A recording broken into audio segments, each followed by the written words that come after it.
Hey guys, welcome to the channel. My name is Dale.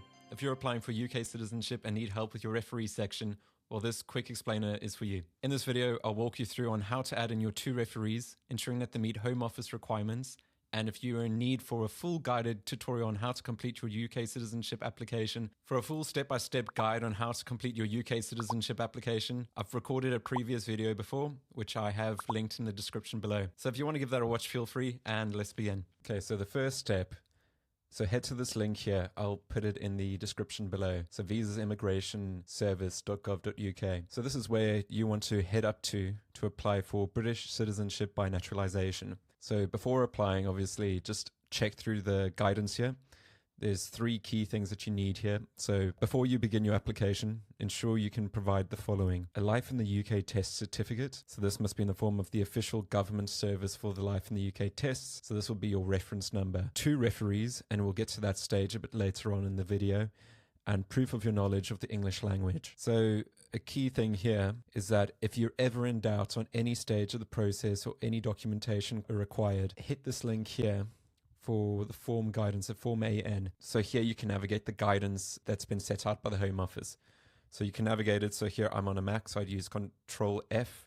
Let's say, yeah, it's linked up to referee there because I used that before. Yeah, so if I want to look up referee again, so do that. And then you can just scroll down to all your different requirements here. So when we get to the stage about determining who should be your referee, here, for example, you can always click back to and bookmark this if you want to just make 100% certain that you are following the guidance to the T. If you're in doubt about fees as well, the information's here as well.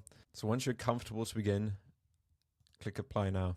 Okay, so this is where we've come to a bit more of the interesting stuff in your online application. So as we alluded to right at the beginning, you will need 2 referees when completing your online application. So let's go to the guidance here and have a quick check about the requirements, about what constitutes as an eligible referee. So for the referee section here, so your application must be endorsed by 2 referees. 1 referee can be of any nationality, but must be a professional person. So a professional person could include a minister of religion, a civil servant, or a member of a professional body such as an accountant or a solicitor, but not one who's representing you with the application. So for me, I had a friend who I've known for several years, and he's a member of an accounting professional body. So he was the person I reached out to be one of my referees. So for the other referee, this person must be the holder of a British citizen passport and either a professional person or over the age of 25. Each referee must have known you for at least 3 years, and each referee must not be related to you, related to the other referee, must not be your solicitor or an agent representing you in this application, and must not be employed by the Home Office. As they say here as well, we will not usually accept a referee, so this is the Home Office, who has been convicted of an imprisonable offence during the last 10 years. And as it says down here, checks may be carried out to ensure that referees do not have unspent convictions and are qualified to act for you, and that their signatures are genuine. It is a criminal offence to provide false information, knowingly or recklessly, punishable with up to 3 months imprisonment, or a fine not exceeding £5,000, or both under Section 46(1) of the British Nationality Act of 1981. So refer to the guidance, ensure that you're following suit, and back in your application stage here. So for the first referee, from what I can remember, my first referee was the British citizen requirement, or someone who was over the age of 25. So as it says here, give your referee's details below. This referee should normally be a British, Commonwealth, or Irish citizen who is either a professional person or over the age of 25. Pop in their details and we'll continue to the next stage. So the details will require the referee's title, name, surname, sex, date of birth, current address, and confirmation if they've lived at this address for 3 years. If they haven't, then you'll need details of where they lived before. Other additional information that you will need about the referee. So you'll need to add in their phone number, their email address, their profession, and confirmation regarding whether they have a British passport or not. And I think if you click yes, you'll need to have their passport number to hand. And here you need to declare how you know the referee and how does the referee know you. So you just need to declare your relationship with the person. So likewise with your second referee, you need to ensure this referee must be a person of any nationality who has a professional standing. So for my example, I have a friend who's an accountant. He's a member of a professional body, and I used his details for the application.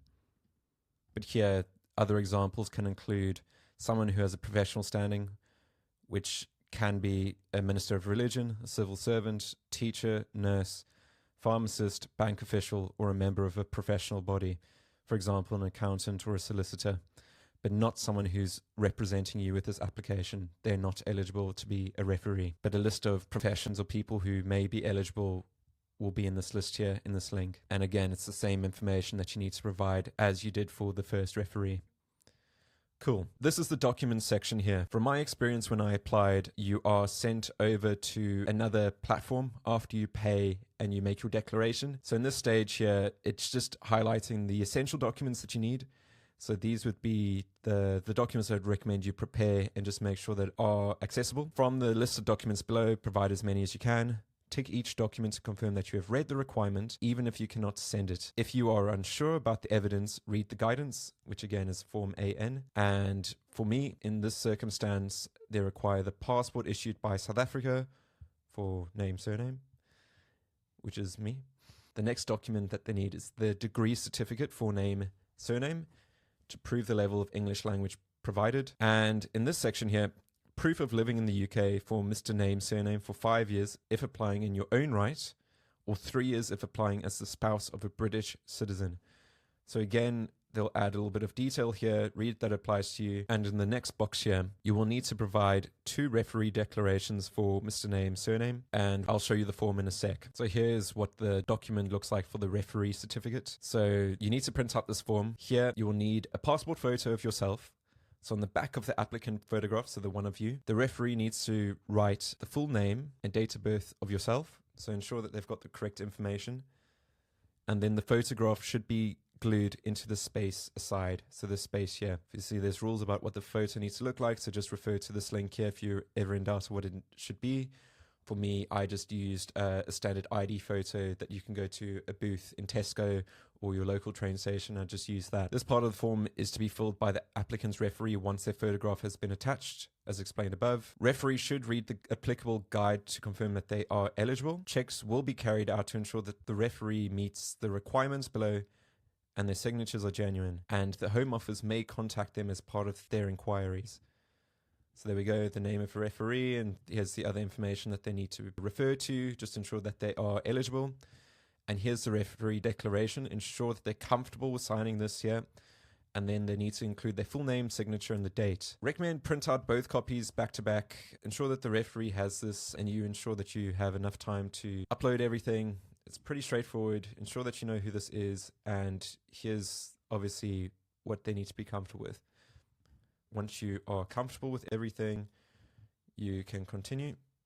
And this is where you'll hit the declaration stage here and make your payment. And then any further actions will follow from there. The purpose of this video is obviously to give just a simple breakdown on how to complete the form. It doesn't seek to provide answering questions that are specific to your own circumstances. I'd totally recommend speaking to an immigration advisor or a legal professional to support you with that process there if you're ever in doubt. Do refer to the guidance as stated on the website. It will have most of your answers there, and if there's any doubt, please just speak to an immigration advisor. But in the meantime here, hopefully this information has been helpful to you and it's giving you an expectation of what to expect when you complete the form on your own. And if you've enjoyed the video, I'd really appreciate a thumbs up to let me know that you have enjoyed it and that you've found it useful. If you have any comments or any questions, please just drop them in the comment section below and I'll be more than happy to answer those for you where I'm capable to. And if you have any recommendations for future videos, or if you'd like to find out how my immigration route was in the UK, please let me know. I'm happy to do a video about that in the future. More than happy to share my experience and share some of my learnings as I've gone by. If you're interested in hearing that, have a nice end of your day and good luck for your future application, and I hope it goes well. Becoming a British citizen is a massive, massive achievement and you should be really proud of yourself. Don't let this application delay things any longer. Hopefully you get it done soon and hopefully it's not as complicated as it seems to be. So yeah, hopefully it's been helpful and hopefully you have a great day as well. So chat to you soon and have a good one. Cheers.